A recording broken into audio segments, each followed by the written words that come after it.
শিক্ষার্থীরা এইমাত্র পাওয়া তোমরা যারা অষ্টম শ্রেণীতে জুনিয়র বৃত্তি পরীক্ষা দিচ্ছ, তোমাদের পরীক্ষা কিন্তু পেছানো হয়েছে। দেখো হঠাৎ করে তোমাদের জুনিয়র বৃত্তি পরীক্ষাকে স্থগিত ঘোষণা করা হয়েছে। তোমাদের কিন্তু বলে দিয়েছে, দেখো 31শে ডিসেম্বর তোমাদের দুইটা পরীক্ষার কথা ছিল, একটা ছিল বিজ্ঞান আর একটা ছিল বাংলাদেশ ও বিশ্ব পরিচয়, যেটা কিন্তু দুইটা হওয়ার কথা ছিল।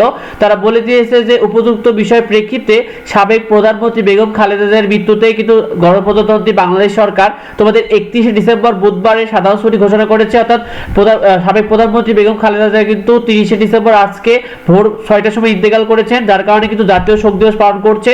এই কারণে সাধারণ ছুটি ঘোষণা করা হয়েছে 31শে ডিসেম্বর। এই কারণে তোমাদের যে 31শে ডিসেম্বর বিজ্ঞান ও বাংলাদেশ বিশ্ব পরিচয় ছিল, এই পরীক্ষাটাকে স্থগিত করা হয়েছে। এবং তারা বলেছে চলমান জুনিয়র বৃত্তি পরীক্ষা তোমাদের আগামী 31 ডিসেম্বর যেটা ছিল সেটা নির্ধারিত পরীক্ষা স্থগিত করা হলো। এবং তোমাদের এই স্থগিত যে পরীক্ষাটা সেটা কিন্তু আগামী 5/1/2026 অর্থাৎ তোমাদের 5 জানুয়ারি কিন্তু এই পরীক্ষাটা অনুষ্ঠিত হবে, সোমবার। এটা তারা বলে দিয়েছে।